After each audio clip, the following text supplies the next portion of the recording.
నిశ్చితార్థం రోజు కుక్క పిల్లని, నిన్న కాన్ఫరెన్స్ లో సత్యాన్ని కాటేసి చంపిన ఆ శ్వేతనాగుకు మా అమ్మాయి మీద ఎందుకింత పగ? ఖచ్చితంగా ఏదో బలమైన కారణం ఉండి తీరాలి, లేకపోతే ఆ శ్వేతనాగు మధుని ఇంతగా చేర్చేయదు. అయ్యో, కరెంటు పోయింది.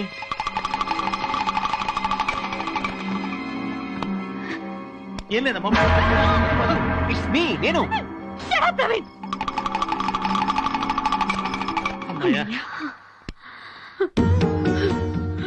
ప్రతి నాగుల చవితికి పూజలు చేశాను.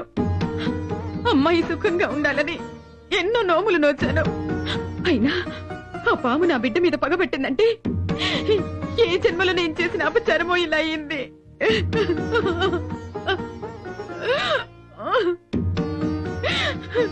అపచారం చేసింది నువ్వు కాదమ్మా, నేను. ఇన్ని రోజులు నీకో నిజం చెప్పకుండా దాచేశాను. పోయిన జన్మలో ఇదే బావుని నేను నా చేతులతో చంపేశాను. ఈ విషయం నీకే తెలిసి అడవికి వెళ్ళినప్పుడు నాకు తాయితో కట్టిన స్వామి చెప్పారు. అయితే మనం వెంటనే ఆ స్వామీజీని కలవాలి. దీనికి పరిష్కారం ఆయన చేతుల్లోనే ఉంది. అవునన్నా. అది అడవిలో ఆయన ఎక్కడుంటారు? అది గూడెం దొరికి తెలుసు. వెంటనే మనం అడవికి బయలుదేరదాం.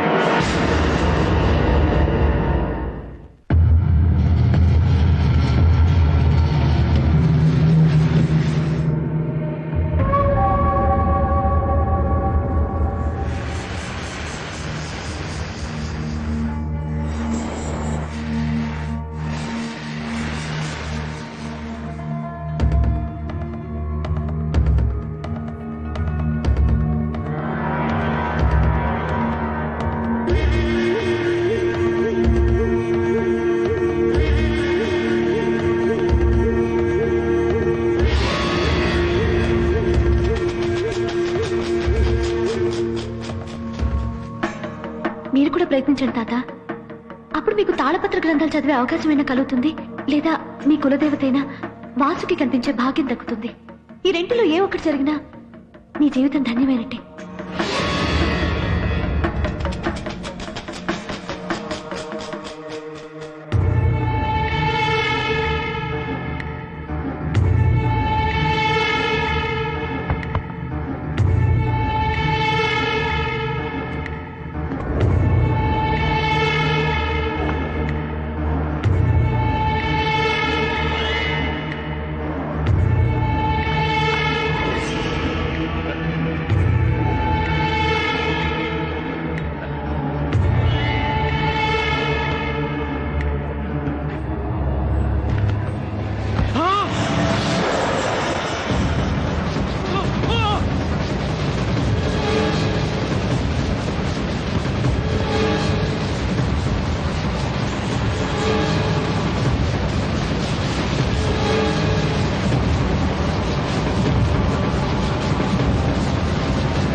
తప్పు చేసిన వాళ్ళకి శిక్ష ఇదించే.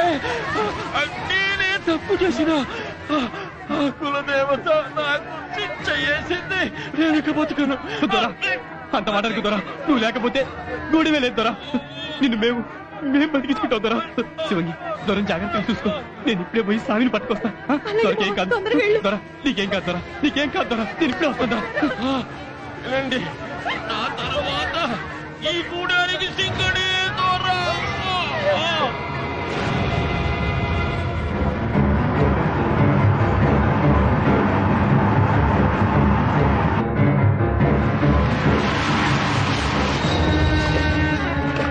తామే తామే తామే తామే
ఏమేం శివంగి?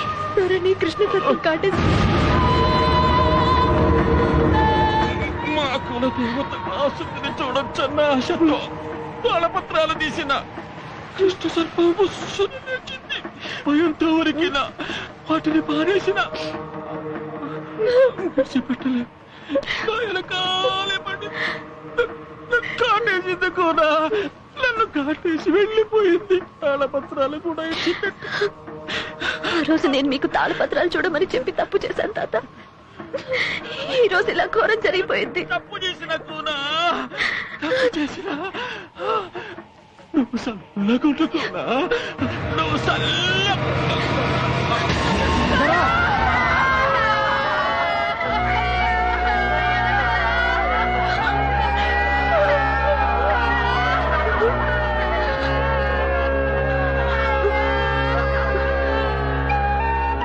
పోయేదొర మీద ఎన్నో ఆశలు పెట్టుకొని వచ్చాను. తీరా ఇక్కడికి వచ్చాక ఇలా జరిగింది. ఇప్పుడు ఆ యోగిని ఎక్కడైనా వెతకాలి. మనం ముందు వెతకాల్సిన యోగిని కాదు, కోయిదొర పారేసిన తాళపత్ర గ్రంథాల్ని. ఇప్పుడు అవెందుకు మనకు? అందులో ఉన్న నాగశాస్త్రం చదివితే మన మధుని కాపాడుకునే మార్గం ఏదైనా దొరకొచ్చు. జరగకూడని జరిగిపోయింది, ఇక జరగాల్సింది చూడండి. రండి, తాళపత్రాలను రామా రామా వెళదాం. రా.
నో, ఈ పరిస్థితుల్లో నీళ్లు తాకు, నిద్ర కూడా పోకూడదు. మధు మధు స్వామి చూస్తారేం స్వామి, నా కూతుర్ని కాపాడండి. స్వామి, ఆ రోజు పాము కాటేయకుండా మీరే తాయెత్తి కట్టారు. ఇవాళ తన ప్రాణాల్ని మీరే కాపాడాలి. స్వామి, మీరు కట్టిన తాయి విప్పేసి ప్రాణాల మీద తెచ్చుకుంది. శ్వేతనాగు శక్తి నాకు తెలుసు. పగబట్టిన ఆ శ్వేతనాగు కాటేయకుండా ఉండాలనే నా శక్తి అంతా ధారపోసి తనకు తాయెత్తు కట్టాను. తీయద్దని హెచ్చరించాను కూడా. ఇప్పుడు నేను చేయగలిగింది ఏమీ లేదు. స్వామి, తను బ్రతకాలి. తను బ్రతికితేనే ఈ దేశానికి మేలు జరుగుతుంది. నా కూతుర్ని కాపాడే శక్తి మీ ఒక్కరికే ఉంది స్వామి. అది ఏం కాదు మధు. ఈ పరిస్థితుల్లో తన్ను కాపాడే శక్తి ఒక్క ఆదిశేషుడికి మాత్రమే ఉంది. భక్తితో ఆరాధిస్తే ఆయన నీ ప్రాణాల్ని కాపాడగలడు. ఆరాధించే శక్తి కూడా లేదు స్వామి. భయపడకమ్మా, నేను ఒక్కటి మాత్రం చేయగలను. ఆ ఆదిశేషుడిని ప్రార్థించడానికి కావలసిన శక్తిని మాత్రం నేను నీకు మధు, ఇవ్వగలను. మధు కళ్ళు పోయేది. మధు మధు అది చీమలు పెట్టిన పుట్ట. అందులో పాలు పోస్తే పాములు తాగడం అటు ఉంచి పాపం జీవులన్నీ చచ్చిపోతాయి. కానీ ఆ చైనాలో అదే పావులు కోసుకుని తింటారు. వాళ్ళు మనుషులే, మనం మనుషులే. పూజిస్తున్న వాళ్ళకు ఒరిగిందేంటి, కోసుకు తింటున్న వాళ్ళకు తరిగిందేంటి?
పాముల మీద రీసెర్చ్ కొనసాగించాలా లేక భక్తితో పూజించాలా అని సందిగ్ధంలో పడి అడవికొచ్చాను.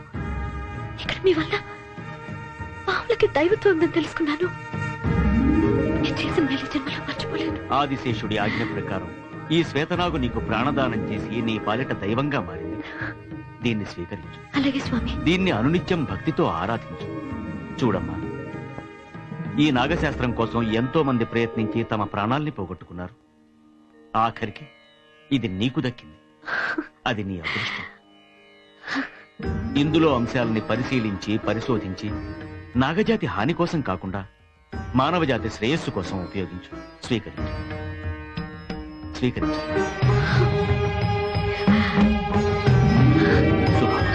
విజయ్.